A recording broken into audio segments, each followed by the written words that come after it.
আসসালামু আলাইকুম।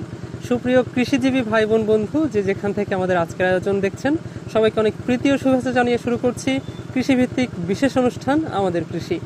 সুপ্রিয় দর্শক, কৃষি কথা বলে আপামর জনতার, কৃষি কথা বলে বিভিন্ন শ্রেণী পেশার কৃষক এবং সাধারণ জনগণের নিয়ে। প্রিয় দর্শক, আপনারা দেখতে পাচ্ছেন আমরা এমন একটি জায়গায় দাঁড়িয়ে আছি, ঝিনাইদহের এমন একটি মাঠে, যেখানে এই কৃষক খুবই অভিনব পদ্ধতিতে আসলে কলার সাথে ধান চাষ করছে, সেটা আমরা দেখতে পাচ্ছি। তো একটু যদি আপনাদেরকে আমি দেখানোর চেষ্টা করি যে এখানে কিন্তু আসলে কলার সাথে ধান চাষ করা হয়েছে। এখানে ফলনের যে খুব একটা তারতম্য হয়েছে তা নয়, বলতে গেলে আলহামদুলিল্লাহ এখানে ভালো ফলন আসবে।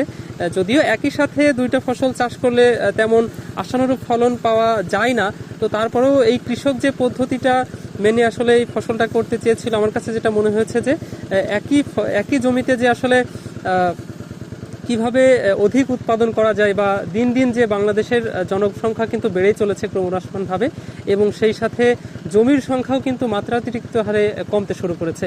তো সেইখান থেকে জনসংখ্যা বৃদ্ধি এবং সেই সাথে যে আসলে জমি কমে যাচ্ছে, তো তার ফলে কি হচ্ছে, আমাদের অল্প জমিতে এই বিশাল জনসংখ্যার খাদ্য চাহিদা কিন্তু মেটানোর একটা বড় ঝুঁকি হয়ে দাঁড়িয়েছে।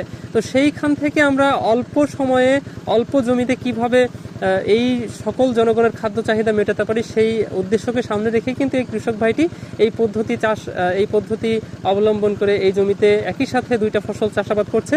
ধানটা এই তো আর কিছুদিন পরে উঠে যাবে, পরবর্তীতে কিন্তু কলা ফসল এখানে চাষাবাদ করা হবে, এবং এর সাথে কৃষক ভাই চাইলে আরও অন্যান্য ফসল যুক্ত করতে পারে, যেমন কুমড়া জাতীয় ফসল আছে, লাউ আছে, এরপরে এর মধ্যে শাক বুনতে পারে। বিভিন্ন রকম এইভাবে শাকসবজি কিংবা ফসলের চাষ করে কিন্তু আমরা একই জমিকে অধিক উৎপাদনশীলতার পরিণত করতে পারি, সেই সাথে দেশের সকলের খাদ্য শৃঙ্খল এবং খাদ্য নিরাপত্তাও আমরা বাড়াতে পারি।